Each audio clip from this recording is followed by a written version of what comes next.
Quentin, merci d'être avec nous. J'avais la première question que j'avais pour toi. Non, déjà, est-ce que tu peux te présenter? On va commencer avec ça quand même, parce que peut-être qu'il y a des gens qui te connaissent pas. Donc, est-ce que tu peux te présenter, nous dire pourquoi tu es là?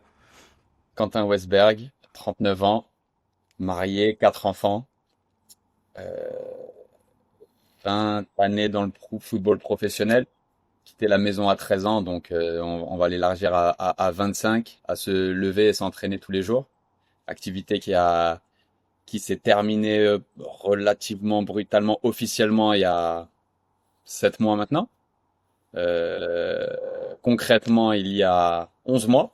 Jeune retraité du foot, père, comme je te l'ai dit, mari, ami et a lot in between. Parfait. Bah, c'est bien parce qu'elle a une perspective quand même fraîche sur l'après-carrière. Donc, c'était une des raisons qui a fait que moi, je voulais t'avoir comme invité pour aborder ce thème-là. La première question que j'ai pour toi, c'est, bon, le thème de la conférence, c'est réussir sa carrière. L'équipe La Conférence en ligne Réussir sa carrière revient pour une deuxième édition à la première semaine de février. Durant cette semaine, je partagerai avec vous des interviews d'experts en gestion d'image, en gestion financière, en gestion de carrière, en préparation mentale et en préparation à l'après-carrière. Le tout gratuitement, mais cette fois-ci en direct, ce qui vous permettra de leur poser directement vos questions et d'interagir avec eux. Alors, joueurs des niveaux nationaux, au niveau pro et professionnel des métiers du football, ne ratez pas cette occasion de venir chercher les outils nécessaires pour réussir votre carrière. Le lien pour vous inscrire est dans la description. On se dit à très bientôt et bon épisode. Comment est-ce que tu réconcilies le thème de notre entretien qui est l'après-carrière avec réussir sa carrière? Est-ce qu'il y a un moyen de réconcilier les deux? Parce que pourquoi je pose la question, c'est que je me demande, est-ce que une carrière réussie veut aussi, selon ta définition, ça n'engage que toi, c'est toi que je voulais inviter de toute façon, est-ce qu'une carrière réussie veut aussi dire une après-carrière réussie par la même occasion? Je pense pas, parce que je pense que si tu es un très bon footballeur, tu seras pas forcément excellent dans ce que tu veux faire après. Par contre, tu peux être préparé. Tu vois, pour en revenir à ta question, qu'est-ce que c'est une carrière réussie? Je pense qu'une carrière réussie, c'est quand tu as été capable de prendre du plaisir un maximum de temps dans ta carrière et que, au moins sur la fin, tu as été capable de conscientiser un petit peu ce qui t'arrivait et que tout n'était pas forcément focalisé sur toi, mais sur toi en tant que footballeur. Et c'est la grande différence. L'attention, et puis moi je l'ai vécu au début de ma carrière, c'était les notes dans France Foot, les notes dans l'équipe et la validation extérieure. Elle arrivait une fois par semaine le lendemain du match et au moment du match dans le stade quand bah soit on t'applaudissait, soit on te sifflait un peu, enfin, voilà, en fonction de tes performances et de ta cote de popularité dans ton club. Mais il n'y avait pas une validation constante comme il y a maintenant avec les réseaux sociaux, avec les photos, avec les clubs qui ont absolument envie que les joueurs soient engagés pour que la communauté, les fans s'engagent aussi. Il y a tout un écosystème qui est bien plus important, qui est bien plus prenant et qui est bien plus à la minute presque. Tu vois ce que je veux dire? Sur les réseaux sociaux, ce que tu lis sur toi, ce qui se dit sur le foot, ce qui se dit sur ton club, tout se polarise et il y a un moment où, effectivement, bah, quand ça marche bien, la soupe est bonne. Quand ça marche bien, c'est assez agréable. Tu vois, c'est agréable de se dire, waouh, on parle de moi, waouh, on me donne tellement d'amour. Je vais me balader dans la rue, dans tu la connais comment, une ville comme Toronto, une ville comme Atlanta, c'est quand même des grandes mégalopoles. Et donc, du coup, c'est vrai que tu te sens important pour cet écosystème dans lequel tu vis en plus. Et si tu as deux, trois bonnes valeurs et si tu as un peu des envies d'enracinement, bah, la vie est agréable pour ta famille aussi. Et donc, du coup, il y a plein de choses qui se passent autour de ton personnage, finalement, de footballeur, qui font qu'elle est un peu dénuée de pas mal de réalité. Donc, pour revenir à ta question, une carrière réussie, je pense que c'est important sur la fin de réaliser que c'est le footballeur qui est glorifié et pas forcément la personne. Et si tu arrives à rapprocher un maximum, à être un maximum authentique, enfin, il y a un maximum de corrélation entre ta personne publique, à savoir le footballeur, et ta personne en privé, à savoir tes valeurs, tes fondamentaux, les non négociables dans ce que tu dégages, et ben au final, les chemins se rapprochent et quand tu arrêtes, on se rappelle de l'homme autant que du footballeur et quelque part, encore plus avec l'afflux de... Là, je l'utilise beaucoup cet exemple. J'ai l'impression que le PSG a gagné la Ligue des Champions l'année dernière. Les Désiré Doué, Dembélé et tout, ils ont joué déjà 2 matchs en sélection, 5 ou 6 matchs dans la Coupe du Monde des clubs. t'as pas l'impression que c'était il y a un mois, tu vois? Et c'est là où tu te dis, c'est super difficile. Alors, comment, quand tu conscientises un tout petit peu, ne pas penser que toi, en tant que footballeur, tes performances passées vont être oubliées quand il y a tellement de foot à la télé, que fait pour un club ne va pas être, quand il y a tellement de joueurs qui vont te remplacer, quand il y a un système d'information, il y a tellement d'informations que, ok, il est parti, bah, au prochain. Tu vois ce que je veux dire? Et donc, c'est là où je pense qu'une part de la réussite, elle est obligée d'être dans la conscience de, quand ça s'arrête pour toi, tu vas être remplacé. Et c'est normal. Hmm. Donc, ce que j'en retire, c'est quand même que même s'il n'y a pas un lien direct entre la réussite d'une carrière et la réussite de l'après-carrière, une carrière réussie, comme tu l'entends, ça passe par performer sur le terrain, ça reste ce pourquoi on est là quand même. Quand on se rapproche de la fin et que l'homme, quand on fait le travail nécessaire pour s'assurer que la valeur de l'homme soit à la même hauteur que la valeur du joueur, ça permet au moins de faire un bon premier pas vers l'après-carrière. Et si on arrive juste sur ton cas pour quand même situer les gens qui te découvrent là, pourquoi t'as pris ta retraite? Et bah, je te donne les deux questions. Pourquoi t'as pris ta retraite et qu'est-ce que tu fais aujourd'hui? Pourquoi j'ai repris ma retraite? Je l'ai pas choisi. Ma retraite a, a, a, a- s'est terminée sur une énième frappe dans la tête, on va dire. C'est-à-dire que, en gros, on aime beaucoup parler d'intérêt composé en finance. Tu sais, et ben là, c'était un petit peu pareil dans le foot. J'ai eu tellement de chocs à la tête en carrière, éloignés les uns des autres, mais plus ça avançait dans le temps, plus ils avaient un effet important. En 2018, je fais une commotion c'est la première commotion cérébrale qui m'a vraiment, où il y a eu un avant et un après. C'est-à-dire que en plein match, waouh, je connaissais plus le score, je connaissais tout juste l'adversaire, j'étais en full contrôle de ce que je devais faire, mais j'avais zéro émotion qui était logique. J'avais une sensation de pleine maîtrise, mais I was concussed, tu vois, j'étais sous l'effet de commotion. Et donc, du coup, c'est la première où, après chaque tête que je faisais, où il y avait un petit effet un petit peu particulier. Avance rapide, des coups à chaque fois qu'on me tapait la tête, ça avait une saveur différente. J'étais tout de suite sur la défensive, je voulais pas qu'on me touche la tête. C'était vraiment des choses où je commençais à devenir sensible et c'était déjà l'effet de beaucoup de coups à la tête ou de frappes dans la tête par le passé. Et ensuite, sur mes années MLS, j'ai eu une commotion assez importante en 2021 où là aussi, j'ai senti encore un avant et un après où mon état se dégradait. Mais dans la compétition, tu te dis non, non, c'est un ressenti qui m'est propre où ça arrive à tout le monde, mais ça va aller. Et en fait, en août 2024, quand j'étais encore à Atlanta, je fais un arrêt à bout portant en étendant mon corps. Et boum, je prends une frappe à bout portant dans la tête.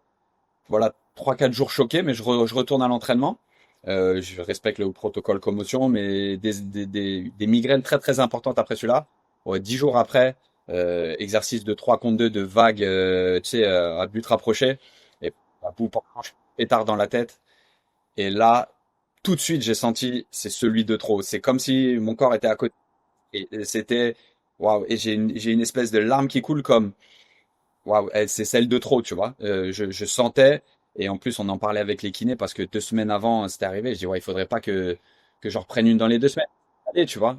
Et boum, c'est arrivé. Et là, ça a été ça a été le clap de fin. En gros, j'ai essayé de revenir, mais plonger, me relever, l'idée de me retrouver dans une situation où tu dois faire barrage avec ton corps sur une frappe à bout portant, c'était juste, c'est impensable. C'était quand je suis sur un terrain, je suis hyper vigilant à tous les ballons qui étaient autour parce que t'as vraiment pas envie de ressentir ce que. Ouais, ouais, ouais. Puis surtout Comment. comme en tant que gardien, faut ce côté un peu ma boule où faut que tu mettes ta tête sur la trajectoire. Là, tu commences à faire des Lucas Zidane là où tu caches ta tête, t'as pas envie C'est pas envie de le exact, prendre dans la tête. Ouais. c'est exactement ça. Et là, tu perds trop tu perds trop de ta. Et en plus, mon style de jeu très agressif qui joue très très loin de sa ligne, j'y étais d'autant plus exposé. Tu vois.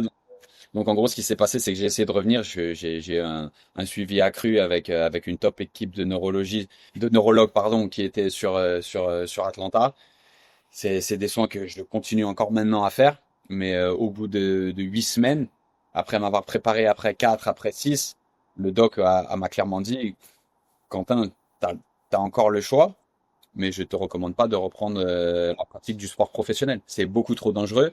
Et là, tu es à un point critique où si le même coup à la tête que tu as pris il y a 6 semaines se reproduit, je peux pas te garantir le temps que tu prendrais à redevenir à, pro- à peine normal, tu vois. C'est-à-dire que j'ai encore des symptômes maintenant dans le bruit, je peux pas courir, je peux pas tourner la tête rapidement. Il y a plein de choses que je ne peux pas faire, mais j'ai confiance sur le fait que ça va redevenir vivable, entre guillemets. Tu comprends? Et donc, du coup, pour revenir à ta question, j'ai arrêté le foot sur une frappe dans la tête. C'est juste que les effets et la prise de décision ont mis 8 semaines à arriver. Et ensuite, j'étais en fin de contrat 4 ou 5 mois plus tard. Donc, ça a été annoncé par mon club officiellement, qui voulait pas dire qu'il me gardait pas parce que ça se passait très bien. Et c'est juste, moi, je l'avais pas annoncé parce qu'un petit peu dans le thème de la discussion, I'm not all that. C'était pas important que j'annonce à ma communauté que j'arrêtais le football parce que sur des blessures. Donc c'est une narrative que j'ai laissée un petit peu dans les mains du club. Ils sont retournés vers moi. Comment est-ce que vous voulez qu'on annonce? Est-ce que tu veux qu'on annonce que tu prends ta retraite ou que juste tu arrêtes à Atlanta?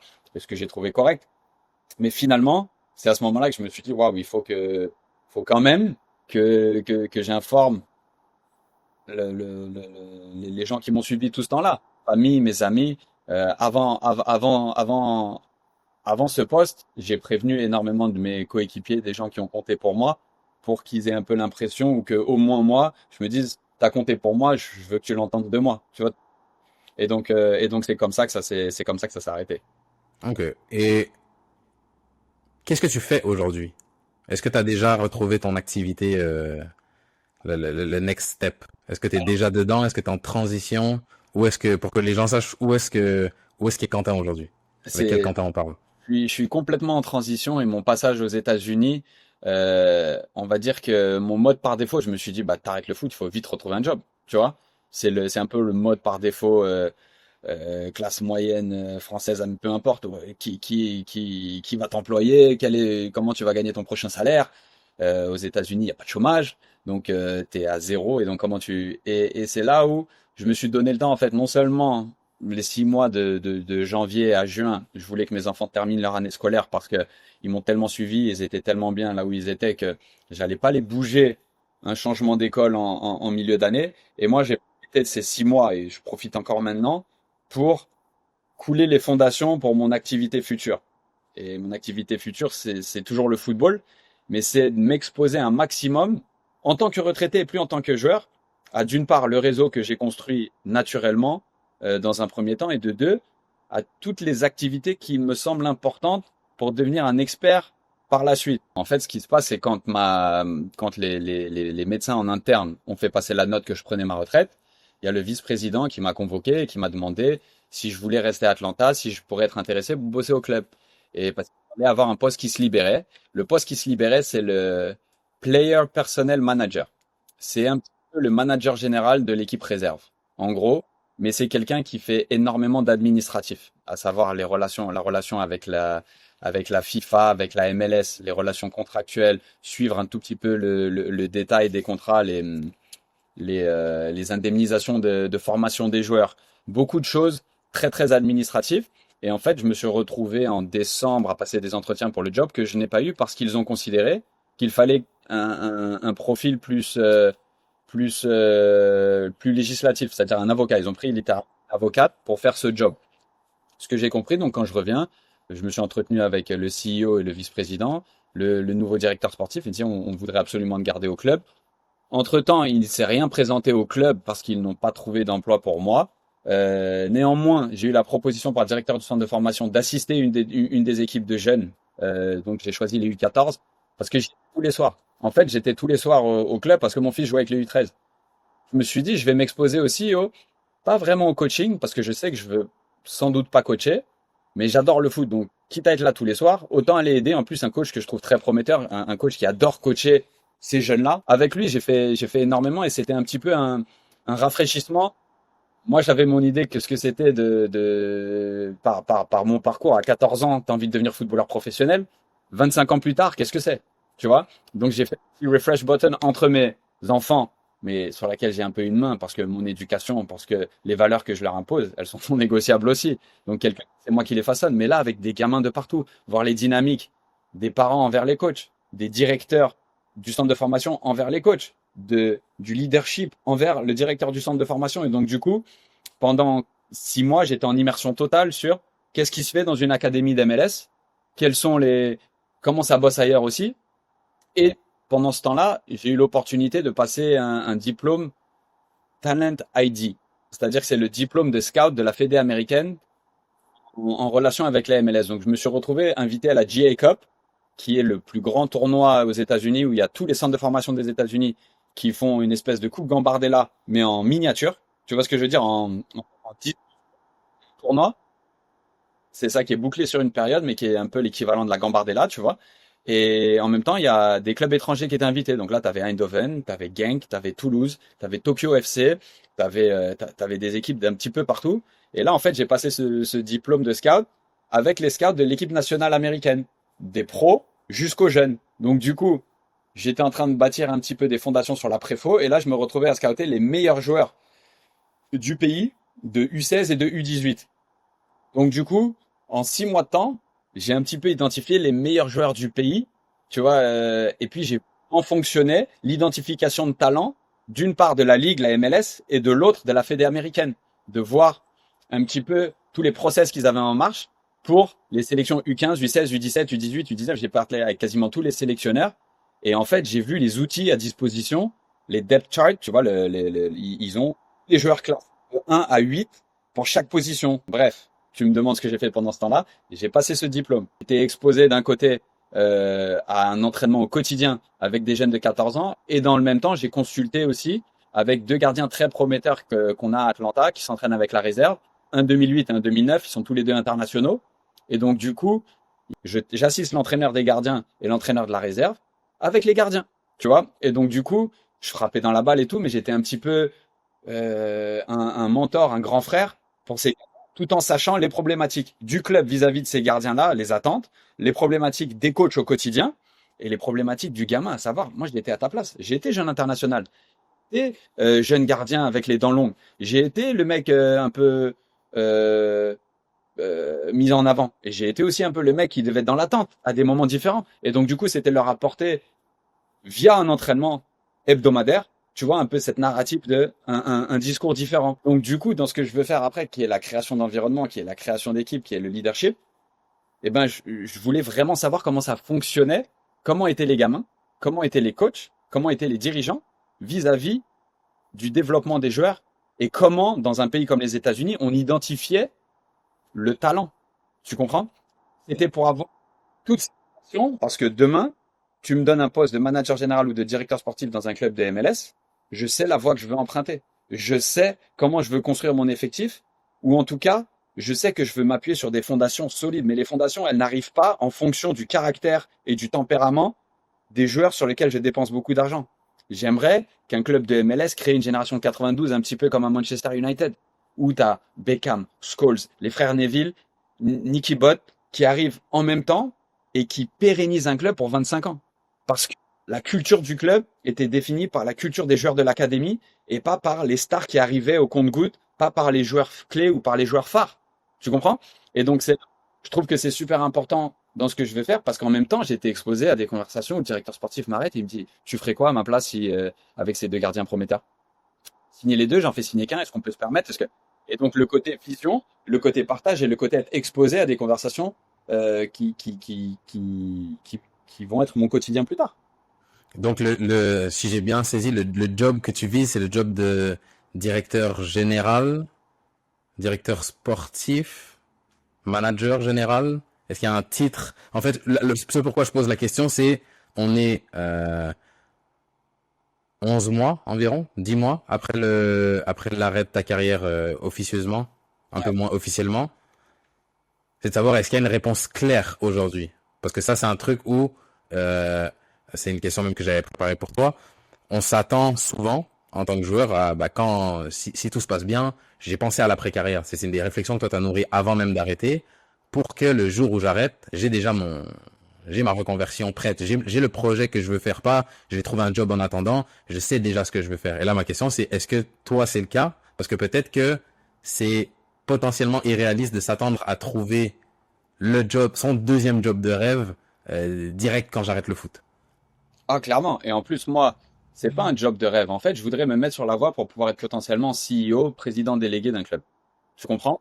En passant et en ne brûlant surtout pas les étapes. C'est-à-dire que je veux, Et c'est là où les discussions que j'ai pu avoir avec le temps, et encore plus aux États-Unis où les boss ou les managers sont super ouverts généralement. En tout cas, énormément avec moi, que ce soit mon CEO à Toronto ou le CEO à Atlanta, qui sont des gens qui ont des postes à responsabilité hyper importante. C'est deux clubs de deux grands groupes, MLSE et MBSE. C'est deux groupes qui gèrent d'un côté les Raptors, les Maple Leafs au Canada, et tu connais la portée de ces francs-là dans l'écosystème canadien. Et à Atlanta, le propriétaire, c'est Arthur Blank, qui vient de financer le déménagement de la Fédé américaine à Atlanta pour faire d'Atlanta le hub du football aux États-Unis.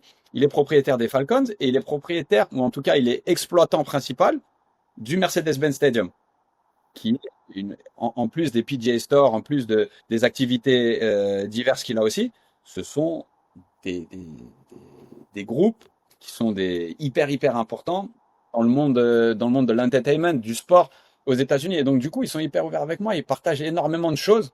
À savoir, mon CEO à Atlanta me disait, moi, je suis un ancien footballeur. J'étais nul. J'ai arrêté parce que j'étais encore dans les temps pour continuer mes études et devenir avocat. Je suis devenu avocat. Je suis resté à la télé et en fait, il est devenu CEO en passant par directeur sportif, manager général. Et il m'expliquait que il voulait comprendre tout ce qui se passait autour et s'entourer d'experts pour lui ensuite prendre des décisions. Et ça m'a vachement inspiré à ce moment-là.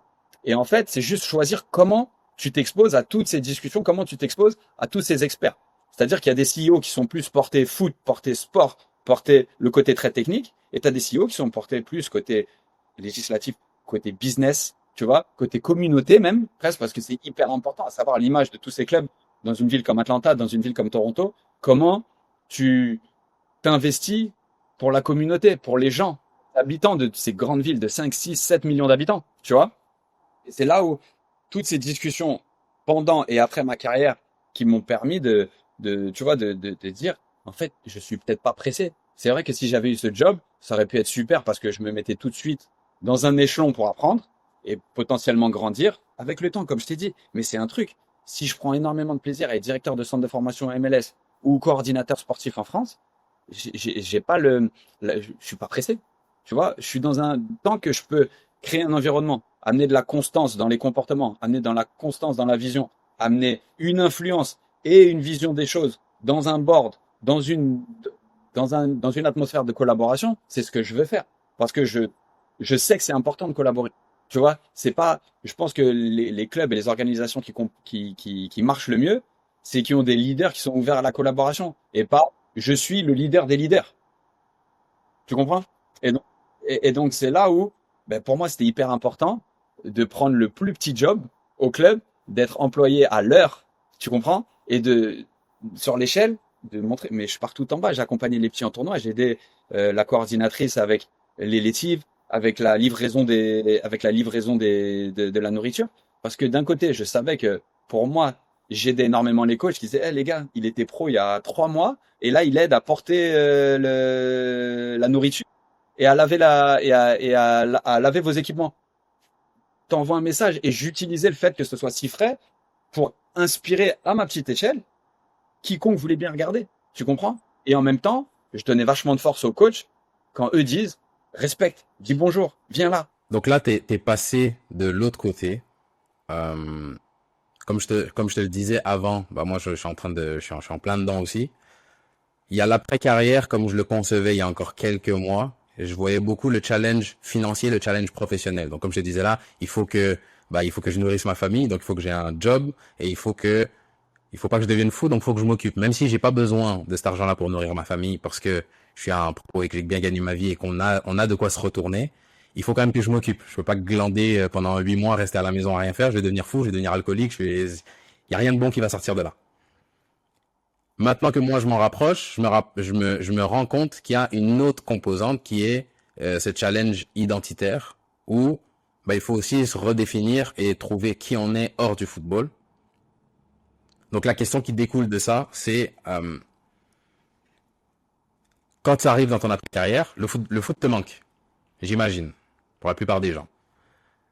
C'est quoi les autres choses qui manquent? C'est quoi les autres choses dont on ressent l'absence quand on arrête le foot?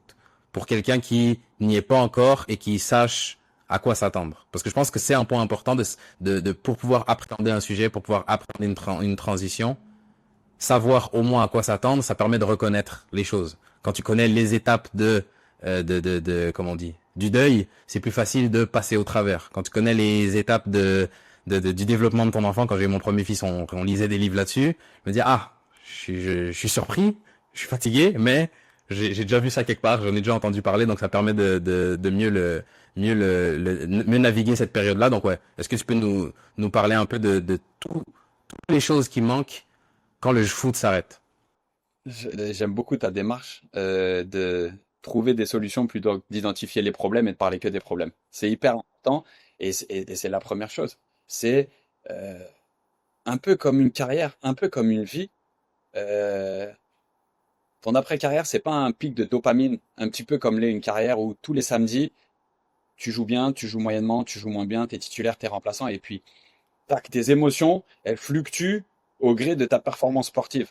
Si déjà avec le temps, tu es capable de, comme j'ai dit, synchroniser un petit peu ce qui se passe dans la vraie vie, à savoir, tout n'est pas un pic de dopamine, tout n'est pas à propos de toi et tout n'est pas en fait centré autour de toi. Parce que quand tu es footballeur, ton ego t'emmène dans des endroits où il y a le combat, la compétition, le don de soi, le dépassement, qui sont des vertus, qui sont des traits hyper importants.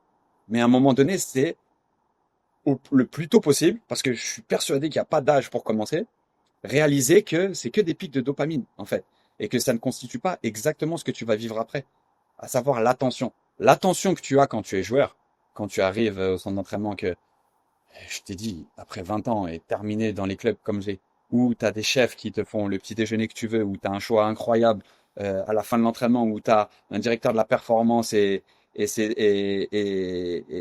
sa team qui te propose des boissons énergisantes au gré des chiffres de la veille et où tu es au milieu de toute une attention hyper particulière, où tu as un petit pet de travers, tu vas voir le kiné, et puis s'il n'a pas la réponse, tu vas voir le doc, et si le doc il n'a pas la réponse, tu vas voir un spécialiste. Et en fait, t'as juste à te pointer à un endroit et on s'occupe de tout pour toi. Cette attention qui est interne ou externe, à savoir via les réseaux sociaux, les journalistes, les fans le jour de match, tes voisins, aussi simplement que ça, tes voisins dans ton environnement où oh, tu es le joueur du club, machin, et donc il y a toujours un petit, les voitures ralentissent un tout petit peu devant chez toi, et puis tout le monde est vachement plus souriant avec toi et tout. Tout ça, ça s'arrête en fait. Tout ça, ça s'arrête à un moment donné. Et si tu es capable de se dire, je vis pas pour ça, mais pour quelque chose de beaucoup plus intrinsèque, tu vois, qui est beaucoup plus. Comment est-ce que du coup, je sais que ça arrive. Comment est-ce que je peux inspirer mon environnement en mettant en place des valeurs ou en partageant tes valeurs qui te semblent hyper importantes une fois que tu seras plus sur ce piédestal-là. Tu comprends? Et c'est là où, pour moi, c'est le plus important, c'est la réalisation. Avant même de savoir ce que tu veux faire, c'est de réaliser que même quand tu es en train de le faire, en fait, c'est le produit de ce que tu fais qui est apprécié, c'est pas toi. Comment est-ce que toi, tu peux devenir apprécié? Et c'est là où j'ai eu l'impression de comprendre assez tôt. Et ça, là, je dois remercier une conversation avec Cédric Dory, paix à son âme, qui était directeur sportif d'Auxerre à l'époque. Et un jour, il vient vers moi. Et moi, câblé comme je suis câblé, il me dit, Quentin, tu as un certain profil, tu sais ce que tu veux faire plus tard? Et moi, dans ma tête, je me dis, ouais, il est en train de me mettre une disquette pas possible, ils vont me sauter ou je sais pas quoi. Tu vois ce que je veux dire? Footballeur, hein? Câblé comme un footballeur. J'y voyais pas de la bienveillance, j'y voyais du, ouh là là, vous allez essayer de me faire avaler un truc bizarre, vous allez me prolonger pour me couper mon salaire en deux ou un truc. Et non, en fait, il voulait juste commencer une discussion super honnête. Et moi, c'était, avant ça, 10, 12, 13 années de, oula, tu sais pas trop sur quel pied danser, qui est ton ami, qui est ton ennemi. Voilà. Tu sais, le mode par défaut que tu développes avec le temps. Et ça m'a amené énormément d'un côté. Mais de l'autre, j'étais tellement pas certain de qui j'étais en dehors du foot que chaque chose, je la connectais à ma carrière de footballeur professionnel et à Quentin Westberg, le gardien de but. Alors que lui, il était vraiment, qu'est-ce que tu as envie de faire plus tard? Et il voulait juste commencer une discussion. Mais c'est à partir de ce moment-là où, quelques temps après, je sors du bureau du directeur sportif avec qui je me prends un petit peu la tête à Toronto pour ma prolongation de contrat. Et il y avait une réunion avec les coachs et tout. Et lui, un jour, il arrive et il me dit, voilà le futur coach de, bon, c'est encore notre gardien de but, mais c'est le futur coach de Toronto. Tu sais, j'ai pas compris sa remarque, tu vois. Je me disais, il était un peu goofy et tout. Mais je voyais que lui aussi, il avait une vision pour moi. Tu comprends? Et tous ces petits faits, et il y en a eu beaucoup, beaucoup d'autres, tu vois. Tous ces petits faits, au bout de 8 matchs à Toronto, notre capitaine part en sélection, je suis capitaine, et je vois beaucoup de monde dire, mais qui plus naturellement que Quentin, quand bien même il est au club depuis pas longtemps. Et tu vois, toutes ces petites choses, ça permet de réaliser. Mais peut-être qu'en fait, j'ai une influence sur les gens. Peut-être que mon discours et how I go about myself, comme ils disent aux États-Unis. Ce que tu dégages, naturellement, les gens ont peut-être envie d'écouter. Et ce qu'ils ont envie de suivre, c'est une autre chose. Et c'est à toi d'être bon là-dedans. Ce qu'ils ont envie d'être inspirés, à toi d'être bon là-dedans. Mais en fait, ça m'a permis de le réaliser avec 5 ans d'avance sur ma fin de carrière. Donc, du coup, au lieu de me préparer à ce que j'allais faire, je me préparais à qui j'allais être quand ça s'arrête. Et c'est hyper important. Parce qu'effectivement, si toute ta vie de footballeur, t'as kiffé l'attention, t'as kiffé les articles, t'as kiffé les likes dès que tu postes quelque chose, t'as kiffé les 150 messages le jour de ton anniversaire des différents clubs et tout, quand c'est ton anniversaire et que t'es plus sous contrat, il y a plus énormément de clubs, plus énormément de... Il y en a toujours. Mais c'est les gens les plus importants et c'est les gens qui savent qui tu es parce que tu représentes. Et donc, du coup, si j'avais un conseil fondamental à donner avec le peu de recul que j'ai, c'est d'être au clair avec qui tu es et pas juste ce que tu fais. Et ensuite, non, ensuite, comme ils disent en plus dans le scouting, the funnel narrows. Tu vois, la voie se rétrécit et tout devient un petit peu plus clair. J'ai un profil pour faire ça. J'ai pas un profil pour faire ça. Je me dis que j'aimerais bien coacher, effectivement. Mais maintenant, quand je parle trop, si je parle avec trop d'intensité, j'ai des mal de crâne tous les soirs. Des fois, après des séances d'entraînement, j'étais KO. Je me dis, je peux pas. Je peux pas arriver un jour en forme et un jour un peu moins en forme parce que j'ai encore mal de tête de la veille. Donc, mes conditions physiques actuellement, en plus de pas forcément être ce que j'ai envie de faire, c'est pas approprié maintenant tout de suite. Mais comment je le sais, ça? Parce que je suis parti tester. Et je suis parti tester en étant le plus petit salaire du club. Il fallait que j'envoie mes heures. Tu comprends? Je suis passé d'une personne publique où on connaît le salaire, un joueur professionnel, ça fait rêver et tout, à littéralement plus petit salaire, mais je voulais voir. Tu vois? Je voulais voir d'une part ce que ça prenait comme comme dépense énergétique, et de l'autre, bah, comment je m'en sortais. Est-ce que parce que tu as un petit salaire, tu te donnes moins? Je voulais me tester dans cet environnement-là, tu comprends? Et donc c'est en testant toutes ces choses et en me donnant le temps, peut-être que je me suis mis dans la position, c'est peut-être une bénédiction que j'ai pas eu ce job que je voulais ou que je pensais vouloir d'entrée, parce que je suis capable d'apprendre tellement de choses. J'aurais jamais fait un diplôme de scouting et du coup, j'aurais jamais su comment marche la fédération américaine, que ce soit de l'équipe A jusqu'à l'équipe U15 ou jusqu'à l'identification des joueurs U14. J'ai tellement appris en peu de temps qu'en fait, quand tu es gratuit, tu es capable de démontrer ce que tu vaux quand l'argent est, comme tu dis, le subsister n'est pas forcément la chose la plus importante. Non, j'ai peut-être cette chance et je la mets vachement en perspective. C'est que j'avais un petit peu anticipé le quel genre de coussin il me faut pour pouvoir me payer ce luxe et pour pouvoir utiliser ce luxe. Je te dis que ça peut continuer encore un petit peu. Combien de temps ça peut continuer? Mais en même temps, pendant tout ce temps-là, je suis pas genre, ouais, j'arrête. Cette discipline dont on parlait, mais elle est trop importante pour moi. C'est-à-dire que j'ai encore la discipline d'un footballeur professionnel de l'autre côté, à savoir bien manger. Je mange encore mieux que quand j'étais en carrière. Le sport, le peu de sport que je puisse faire, mais monter sur mon vélo, ça me saoule. Mais je le fais tous les jours. Pourquoi? Suis quand ça va pas exactement comme je veux. Tu vois, on en parlait un petit peu en off. Qui on est quand t'es plus le footballeur titulaire dans un bon club ou pas, ou tu vois, chacun à son échelle. Mais qui tu es quand ton ego il est pas nourri par ces dynamiques externes. Qui tu es, toi, tout seul. Quand tu rentres, il y a juste tes enfants et ta femme pour t'accueillir, qui t'accueillent eux-mêmes avec un grand sourire. Est-ce que ça a une influence sur eux, le fait que tu ne sois plus footballeur professionnel? Et c'est des choses où, comme je t'ai dit, je m'y étais un petit peu préparé et je les partage avec toi parce que ça permet de niveler ces pics d'émotions auxquels on est exposé quand on est footballeur. Parce que c'est ça. C'est tellement kiffant et en même temps, c'est tellement frustrant quand ça se passe pas bien qu'on est toujours dans le combat. Oui, il faut réussir à être dans le juste milieu dans la vie d'après, parce que la vie, elle est pas, voilà. Tu peux pas vivre, comme tu dis, tu peux pas vivre avec ces pics d'émotions-là. Comment on, comment on fait? Est-ce que tu as des conseils, des tips, des actionable steps pour mieux se connaître? Et est-ce que c'est possible de le faire pendant que je joue? Alors, c'est vrai que moi, j'ai toujours été super intéressé dans la vision que j'ai. C'est comme si j'avais un peu une vision pour tout le monde que je côtoie. Les gens que je côtoie assez régulièrement. j'aime beaucoup me dire, ah, lui, je le verrais bien comme ci, comme ça, comme ci, comme ça, parce que son tempérament, il est comme ci, comme ça, tu vois. C'est un côté, voilà, là, j'en reviens à un truc, un petit peu plus, tu vois, c'est un peu les traits de personnalité, tu vois. C'est un livre que je recommande à tout le monde, c'est Surrounded by Idiots, tu vois. C'est un petit peu les modes qu'on a un petit peu tous par défaut, et c'est quatre grandes catégories, mais en sachant qu'on trois traits de ces quatre grandes catégories, mais quels sont les traits les plus forts et quels sont les traits sous stress. Et c'est assez marrant. Et ça, je peux vraiment parler que pour moi. Tu vois ce que je veux dire? Parce qu'il y a des choses qui sont maintenant faciles. Je déteste les lire. Je te dis, je déteste les lire. C'est-à-dire que ma mère, son travail, c'était de lire toute la journée. Moi, je déteste les lire. Donc, on pourrait dire maintenant que je lis beaucoup, ça a été son influence. Absolument pas. Je me suis forcé à faire quelque chose que j'aimais pas. Et maintenant, j'y prends énormément goût.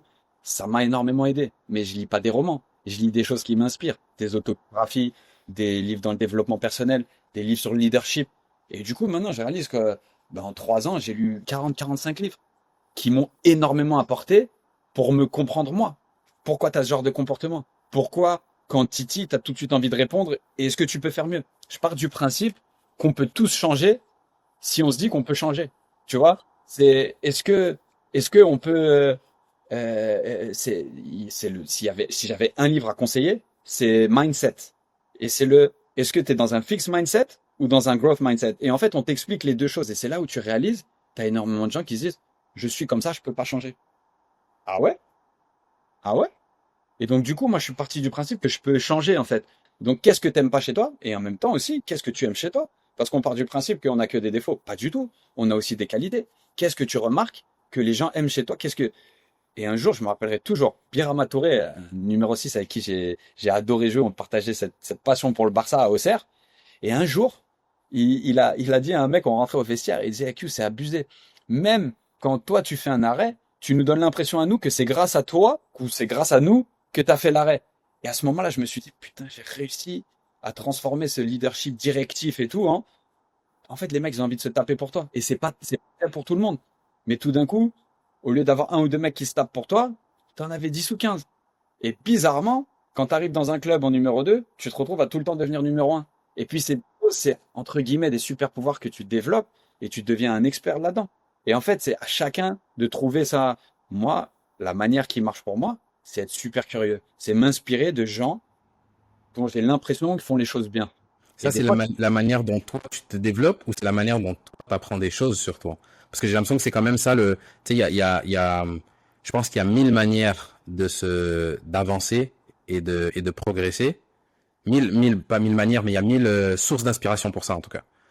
Maintenant, pour se connaître, j'ai l'impression qu'il y en a moins et je te pose la question là, par exemple, quand tu dis quand tu me parles de ce que Birama Touré t'a dit, moi, un truc qu'on m'a conseillé, que j'ai fait et qui m'a grandement aidé sur apprendre à mieux me connaître, c'est bête, hein, mais si t'as pas les coronesses pour aller demander aux gens qu'est-ce que tu penses de moi, ok, qu'est-ce que toute ta vie on t'a dit sur toi?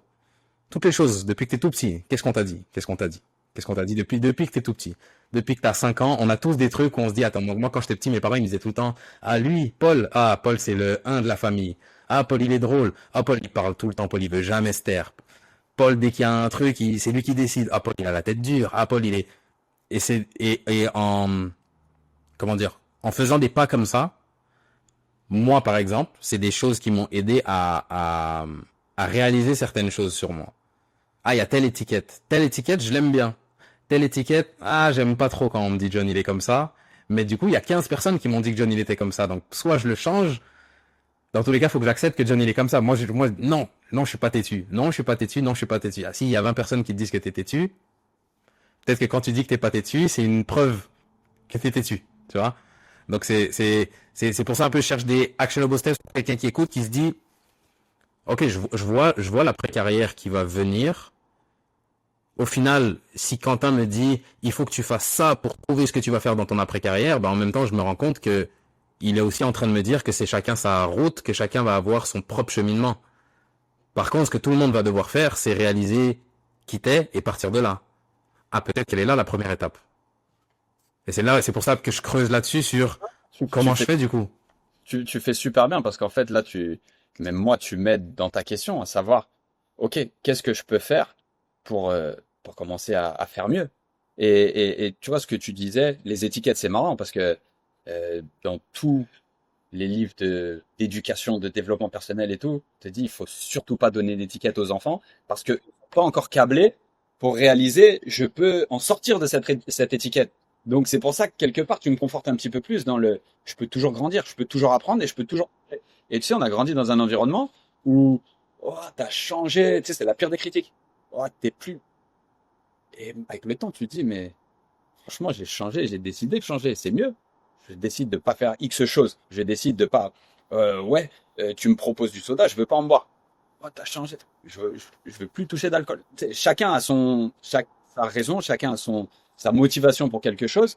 Mais avant, on te disait que changer c'était la pire des choses. Moi, j'ai envie de te dire, mais changer c'est la meilleure des choses. Et soit tu es on board, ou soit tu l'es pas. Et tu t'entends qui t'a envie de grandir un tout petit peu. Mais pour revenir à ta question, maintenant, la première chose qui m'a fait tilt dans le OK, actionable step. Arrête de prendre, donne. Serre. Serre le football, serre ton club, serre tes coéquipiers. Sois la dernière personne à manger au final. Tu comprends? Sois content pour les autres. Franchement, c'est actionable et c'est réalisable, c'est hyper facile. Quand tu Et viens, qu'est-ce qu'il y a de l'autre côté de ça? Qu'est-ce que toi, ça t'a aidé à réaliser ou que tu, ouais, c'est quoi moi, je l'ai déjà dit, mais en gros, qu'est-ce qu'il y a de l'autre côté de ça? Qu'est-ce que ça peut là, me permettre de réaliser? Qu'est-ce que ça peut me permettre de voir? Qu'est-ce que ça peut me permettre de devenir? je sais pas si c'est les commotions ou le fait que mon cerveau pense. Delayed gratification, comment ça se traduit? Delayed gratification. Je vois, comment Gratification dans le temps, pas oui, instantané. Le oui, contraire oui. d'instantané, C'est le contraire du shot de dopamine où j'appuie sur le bouton, j'ai mon boost et voilà. il y a la joie et le bonheur. Tu vois, Mhm. la joie, c'est un Mhm. truc qui monte et qui descend, et le bonheur, c'est je suis hyper content de ce que j'ai. Ok, c'est pas la villa d'une star hollywoodienne ou la villa de Messi, mais je kiffe ce bout de terrain que j'ai et le foyer que j'ai construit, pas la maison dans laquelle je vis. Tu vois, c'est les choses où, en fait, tu réalises qu'ensuite, franchement, il y a des gens qui viennent naturellement te dire qui tu es et combien ça les aide. Tu vois ce que quand et que tu sais pas trop, il faut que tu demandes pour savoir qui tu es. Eh ouais, mais t'es comme ça, nanani, ouais, John, il est comme ça, John, machin. Il faut que tu demandes parce qu'en fait, t'es pas vraiment conscient. Et à l'opposé, quand tu aides, quand tu sers, je vais te donner un exemple tout con. On est parti, on a déménagé d'Atlanta il y a 10 jours. Il y avait tous les voisins qui venaient pleurer chez nous 15 minutes avant que les Uber arrivent pour qu'on aille à l'aéroport. Je rigole pas. Les Uber sont arrivés, on a dit merde, il faut que je fasse ci, il faut que je fasse ça. Ça se trouve, j'ai laissé l'eau couler dans la maison, tu vois, et j'ai plus jamais, tu comprends? Mais là, j'ai eu l'impact de, oh, on savait pas à ce point. Tu vois, on a eu des notes, on a eu des. Et en fait, c'est souvent quand tu pars que tu le réalises. Et les deux, trois derniers clubs que j'ai quittés, Auxerre, Toronto et Atlanta, m'ont donné, m'ont permis de réaliser l'influence que je pouvais avoir sur certaines personnes. Et je te dis pas tout le monde. Et on n'est pas, encore une fois, dans l'ego trip de je pars de cet endroit, ça sera plus jamais pareil. Pas du tout.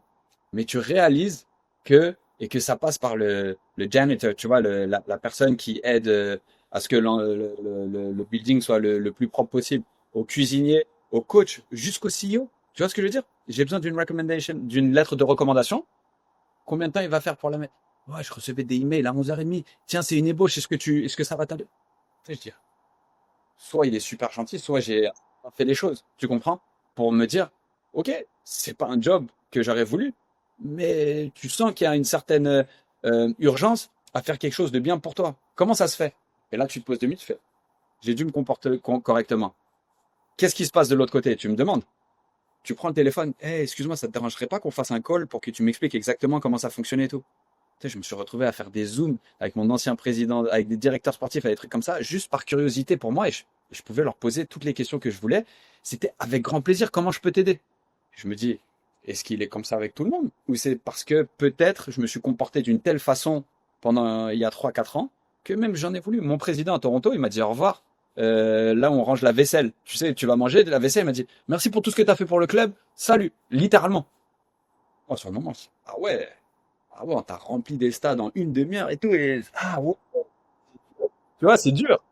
Et en fait, avec le temps, je me dis peut-être qu'il était gêné, peut-être que c'était pas du tout ce qu'il voulait, mais que il a fallu, tu vois, composer avec des gens qu'il avait mis en place et qui eux le voulaient. Mais par contre, quand je lui ai demandé, ça te dérange qu'on fasse un zoom et tout? Ah ouais, pas de problème. Quand est-ce qu'on peut le faire? Je suis libre demain à cette heure-ci. Ah ouais, je dis, ah ouais. Donc je voulais pas laisser passer l'opportunité. Let's go. Je prépare mon truc et tout. Mais de l'autre côté, on t'expose. Je suis exposé, sans doute grâce à ça, j'imagine. En fait, un partage sans filtre. Tu vois, il y a des gens qui partagent avec moi ce qu'ils vivent, comment ils fonctionnent. Et c'est des gens qui sont dans des postes que je voudrais bien avoir dans 10, 15 ans. Tu comprends? Et donc, quand tu sers, quand tu es capable d'être constant dans ton attitude et que à un moment donné, tout le monde réalise que ouais, le mec il rentre dans le centre d'entraînement, c'est pas qu'à propos de lui tout le temps, ben quelque part t'instaures un climat d'authenticité. Je te dis pas sécurité parce que je réalise aussi que je suis super casse-couille. Il y a énormément de gens, j'étais hyper exigeant avec eux, et c'est une fois que je pars qu'ils réalisent eh, merci pour tout ce que tu m'as apporté et tout. Ah mais quand je te parlais, t'écoutais pas forcément ou tu me rends pas une image, tu sais, ton body language, moi il me plaisait pas et je continue à t'embrouiller, tu vois. Mais tu réalises qu'avec le temps, peut-être que les gens, ils réalisent une fois que t'es parti. Ok, t'es parti, ok, ils en ont plus le bénéfice, mais maintenant j'ai des joueurs qui me demandent, des ex-coéquipiers qui me disent, eh, ça te dérange si je te demande, si je te demande ce que je devrais faire, voilà, je devrais soit prolonger, soit signer là-bas. Qu'est-ce que t'en penses? Je dis, ah ouais, tu vois, ça c'est peut-être le retour de, tu sers, tu conseilles, et en plus t'as un comportement qui match, tu vois, Hmm. euh, On a bouclé la boucle en revenant à ça. Où au final, hmm. C'est là où je pense que c'est intéressant ce que tu dis, c'est que même, donc t'es joueur de foot, t'es dans ta carrière de foot, ce que tu vas faire après, ça va être une résultante de qui t'es.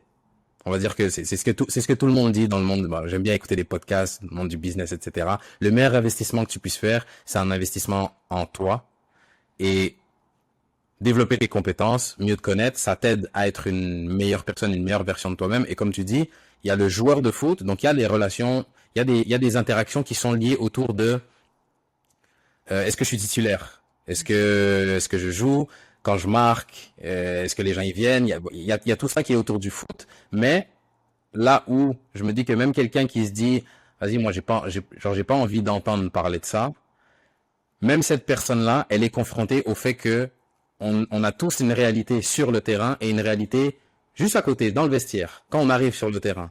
Il y a des mecs avec qui, quand il y a une activité, on a envie d'être autour, on a envie d'être dans leur équipe, on a envie de jouer avec eux. Ça va pas bien, je sais que je peux aller me parler à telle personne. Et il y a d'autres personnes avec qui c'est le contraire. Et je me dis que même dans le foot, si tu prends un peu de recul et que tu essaies juste de prêter attention, t'as des indicateurs sur qui t'es. Est-ce que t'es le mec, tout le monde rigole, tu rentres dans le vestiaire ou le mood y redescend?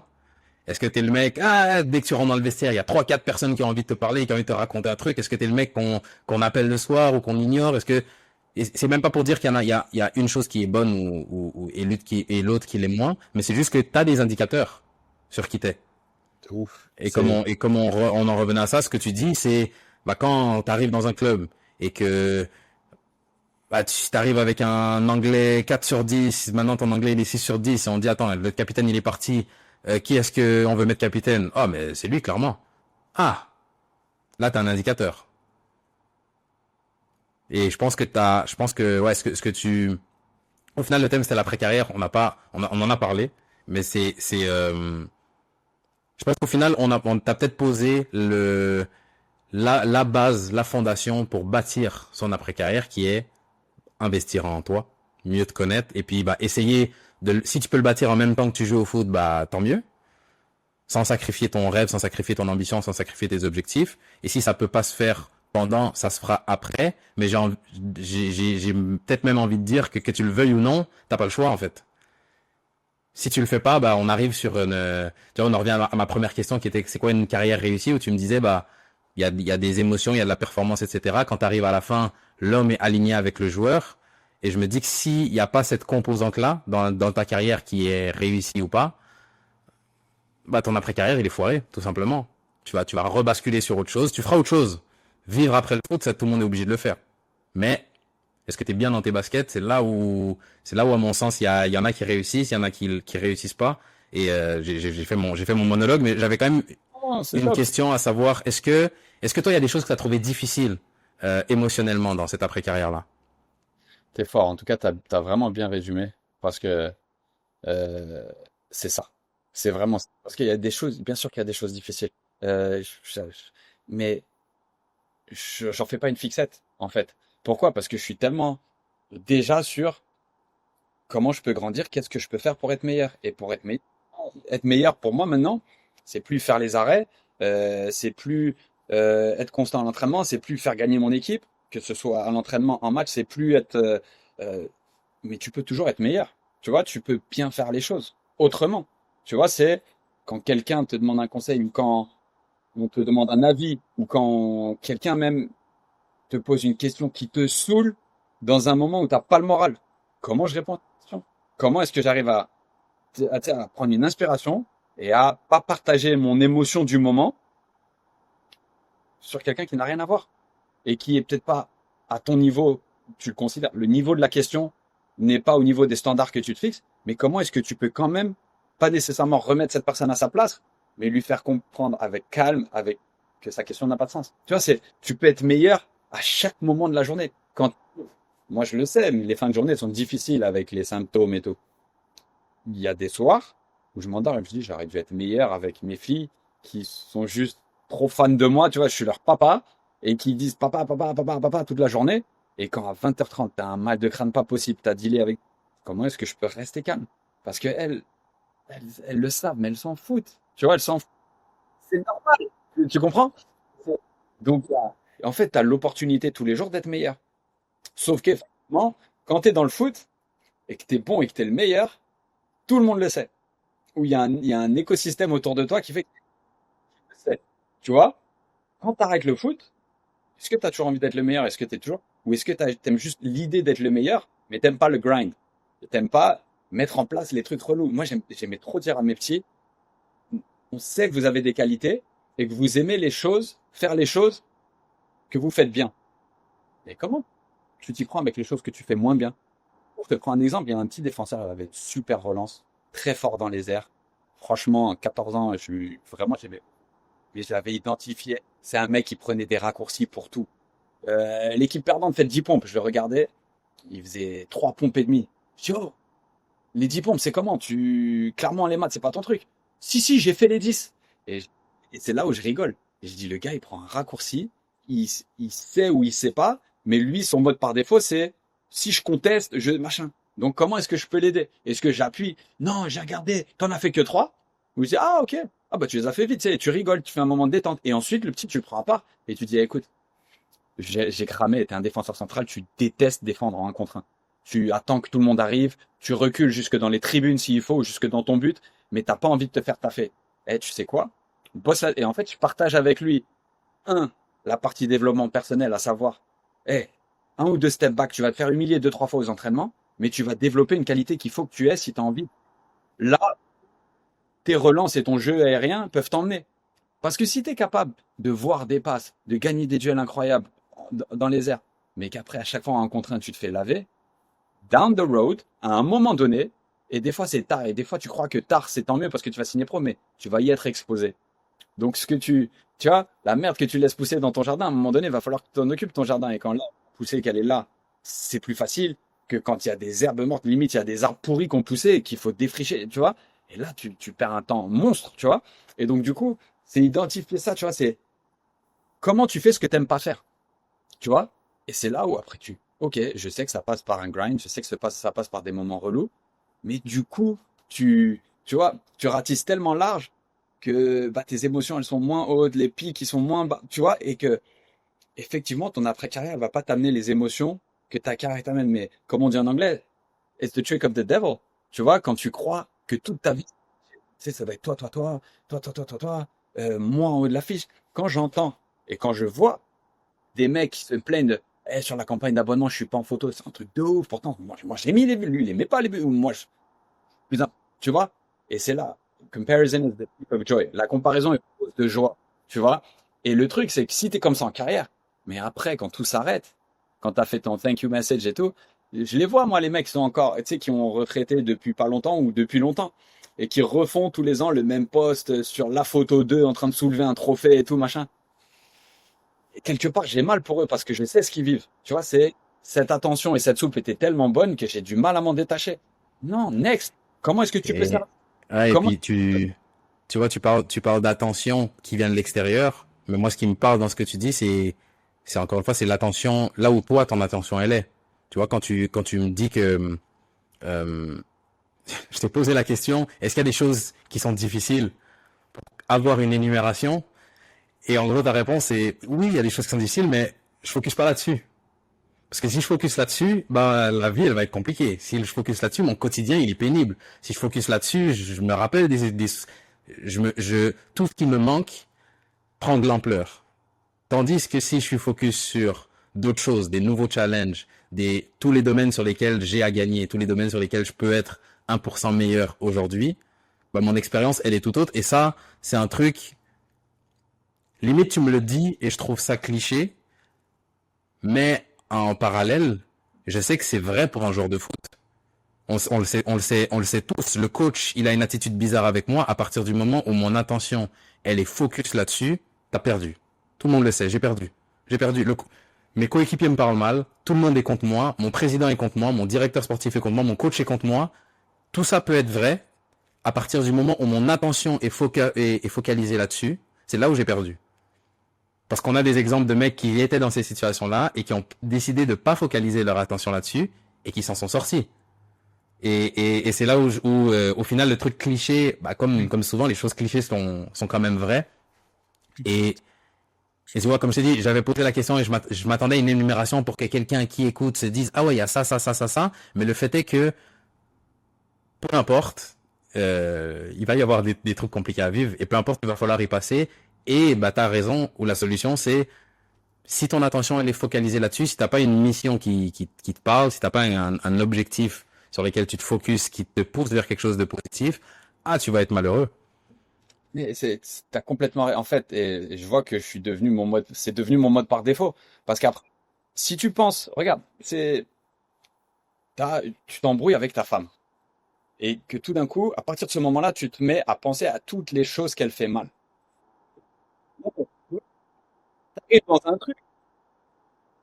Exactement. Et c'est là que l'énumération, et là, après, on dit, tu veux manger quoi? Et là, ça va être toi. Alors, si t'inverses le truc et tu dis, qu'est-ce que je peux faire de mieux pour que ces traits qui m'énervent n'apparaissent pas? Tu comprends? Et donc, du coup, tu oublies de faire la petite liste des choses négatives et tu te concentres sur toi à faire des choses positives. Et donc, du coup, eh, en deux temps, trois mouvements, tu as oublié toutes les choses qui se font de mal. Pourquoi? Parce que tu as shifté ton focus. C'est, c'est comme, j'avais entendu ou j'avais lu cette interview de Petr Cech et il disait, il faut se rendre inévitable. C'est-à-dire que si tu sais pas pourquoi tu joues ou tu joues pas ou pourquoi il y a des questions, au lieu de penser que ton coach aime pas ou qu'il a le même agent que le joueur à ton poste, nanani, nanana, en fait, il l'a résumé, c'est dur, hein, mais rends-toi inévitable. C'est se rendre inévitable, c'est être le meilleur joueur sur le terrain. Et si même t'es le meilleur joueur sur le terrain, eh, change tes habitudes dans la vie de tous les jours. Tu sais, la manière dont tu interagis avec tes coéquipiers. Il y a souvent de ça. Des fois, moi je le vois, il y a des coachs, il y a des dirigeants qui prennent des décisions, ils disent, en fait, t'es un super joueur, mais comme c'est relou de t'avoir, on rend ta présence toxique. Hey, pense là-dessus. Tu vois ce que je veux dire? Il y a tellement de choses que toi tu peux faire et que tu peux impacter ces choses qui t'énervent chez l'autre. Ah, vas-y, en fait, tu peux pas changer l'autre. Change-toi toi. Ce que j'aimais bien de ce que Petr Cech disait, c'est se rendre inévitable. T'as envie d'un job? T'as envie d'un job, tu rêves d'un job. Mets-toi dans les conditions pour que quand on te donne cette mini opportunité de t'écouter pourquoi il faut te choisir toi pour un job, t'as tellement bossé sur ton truc que tu vas être inévitable. Ouais. Hein. Non, et c'est là où je trouve que le foot, il est magnifique. C'est des leçons de vie qui vont beaucoup plus loin que le terrain. Mais c'est clair, c'est comme mon coach Wilfried Nancy que j'ai eu en formation nous disait. Il nous disait, moi, je crois pas à la chance, je crois au moment. Vous vous préparez, la chance, elle n'existe pas. Tout le monde a une fenêtre à un moment donné ou pas. Et même ceux qui échouent savent reconnaître 30 ans, 20 ans, 15 ans, des fois plus tard, dire, ah, c'est là où j'aurais pu, mais il s'est passé telle chose. Bah, c'est que la différence entre ceux qui réussissent et ceux qui réussissent pas, c'est que quand le train y passe, ils ont leur Euh, ticket. il faut que je te dise un truc de marrant, c'est ce qu'on aime trop faire sur BMC, sur Ballon Main Corps, pour mettre le contexte, c'est le podcast qu'on anime avec Passion et Ricardo Fati. C'est on aime tellement parler aux OG, aux anciens, mais des fois, il nous est arrivé de dire, oh ouais, le mec, il a arrêté depuis 5 ans, il est encore dans ouais, on m'aimait pas, je me suis fait recaler. Si, waouh, nous, on se dans un truc d'introspection. Et au contraire, des fois, on a, waouh, respect. Le gars, il est capable de reconnaître qu'il a merdé. Et lui, peu importe le champ, la caisse de résonance de ton média, le gars, Et en fait, tu sens qu'il avance. Et les gens qui sont plus confortables avec le fait de ah ouais, c'est parce que j'ai merdé à ce moment-là, ou c'est sans doute parce que j'ai mal fait ça que ça s'est passé. En fait, il y a un degré d'introspection. Nous, ce qu'on dit souvent, c'est oh, le mec 10 ans après, il vit encore dans le mensonge, tu vois, il en le mensonge, tu vois. Et pour en revenir à quelque chose de beaucoup plus important, ce que te disait Wilfried Nancy, les gens ne savent pas en France, mais qui cartonne aux États-Unis, pas seulement par la qualité du jeu qu'il produit, mais par un petit peu le message de il n'y a pas de favori, on n'est jamais l'équipe vaincue, on veut toujours être proactif dans le football qu'on pratique. La chance, c'est quand l'opportunité et la préparation arrivent. Tu vois ce que je veux dire? C'est le temps qu'on te donne pour que c'est l'opportunité pour que tu mettes tout le temps où tu t'es préparé, tu vois. Et après, les gens, ça a la chance. C'est comme, ah ouais, ça a été un succès instantané. Tu bosses pendant overnight success. Au bout de, tu sais, tu bosses pendant 5 ou 10 ans à faire ton truc. Et on va dire, nous, on a eu Pat Videra, notre dernier invité, Ballon Macor, qui vient de monter avec Le Mans pour sa première année professionnelle en tant que coach professionnel. Moi, je le connais depuis 15 ans, Pat. Je peux te dire que depuis 15 ans, il me parle des meilleurs joueurs de DH sur la Côte d'Azur. Il est passionné de football. Il connaît un nombre de joueurs incroyable. Et en fait, les gens arrivent, ils disent, oh, il a une énergie pas possible et il est passionné. Waouh, il a eu un succès instantané, tu vois. Première année en coach. Si le mec, il est parti t'entraîner Furiani pendant 5 ans à faire des là-bas, et là, on va te dire que parce qu'on lui a donné une opportunité, il a eu de la chance. Mais c'est génial. Et c'est génial, parce que tu te dis, tous ces gens qui pensent comme ça, tu as déjà tellement un temps d'avance sur eux, parce que tu sais ce que ça prend. Et toi, tu es dans un truc où, effectivement, delayed gratification, tu vois, c'est une gratification retardée. Mais tu y arrives parce que tu mets tous les éléments en place. Et c'est là où, quand tu es footballeur, on te nourrit un truc instantané, on te nourrit de la dopamine, on te nourrit. Et en plus, maintenant, on nous a mis les téléphones portables, les réseaux sociaux, les likes, tu peux être rémunéré, tu vois, ah, mais t'as pas assez de likes, donc on peut pas te donner une voiture gratuite, nanani, nanana. Il y a tout ce truc où on croit que tout doit arriver vite. Waouh. Il faut arriver à se distancer. Et l'idéal, c'est quand tu es en carrière et que tu arrives à te distancer. Moi, j'ai eu cette chance. Je suis arrivé à Toronto au bout de, je dis toujours 3 4 jours. Mais honnêtement, c'était 2 3 heures. Je me suis dit, je suis dans un club où ça serait top de bien, de bien se comporter, de bien faire, tu vois, de faire, de réussir. Et bête de coach, bête de club, effectif qui va. Et en fait, après, t'arrives à kiffer en carrière. Le nombre de fois où tu kiffes après. Ah là là, si j'avais su, c'était trop bien là-bas. Si j'avais su, je serais pas parti en couille avec ce coach ou j'aurais pas réagi le seul jour où il m'a mis sur le, tu vois? Et c'est là où, avec le temps, c'est trop facile. Mais s'il y a un truc à dire, ouais, c'est créer un environnement où tu es capable de réaliser quand tu es dans le bon, tu vois, au lieu de toujours regretter. J'ai deux questions pour toi. C'est quoi les belles, tu sais, je t'ai demandé les trucs difficiles à vivre. Donc, on a dit notre attention, elle est pas là-dessus. Donc, on va focuser sur quelque chose de plus positif. C'est quoi les belles découvertes que tu as fait dans ta vie post-football? Et la deuxième question, avec quoi tu veux que les joueurs repartent de cet entretien? Vu que tu as 3 minutes, tu sais, c'est difficile entre nous les 3 minutes.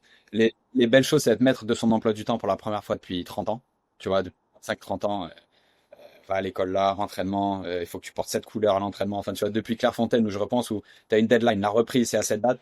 Là, je suis maître de mes journées. C'est ouf, tu vois. Et avec tout ce que j'ai vécu, c'est génial parce que j'ai cette discipline de sportif quand j'ai aucun impératif.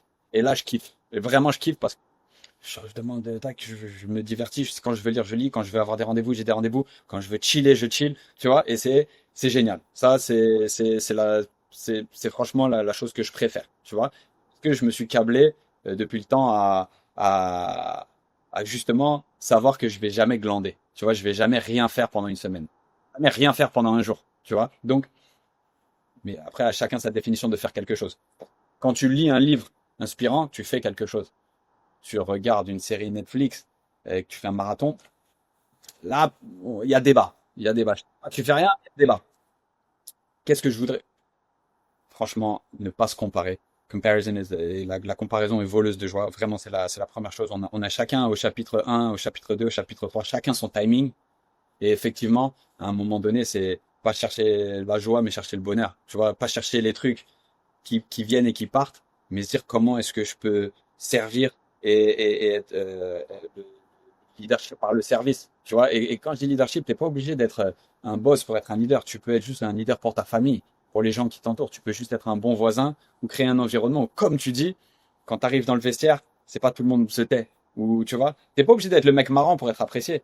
Tu- J'aimais beaucoup, très rapidement, j'ai réalisé, c'est chelou, on m'appelle pas beaucoup pour faire la fête, mais on me calcule beaucoup quand il y a des problèmes et qu'on a besoin de conseils. Et au début, je croyais que c'était mal. Et au final, je dis, bah, tu sais quoi, je suis grave content de pas être beaucoup invité maintenant parce que j'ai pas envie de faire la fête. Mais par contre, je peux t'aider. Et si je peux. Et en fait, au final, c'est qui je suis.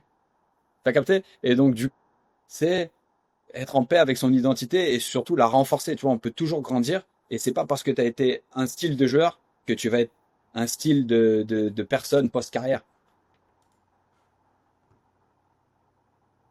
Amen. Et non plus là. Merci beaucoup, Tata.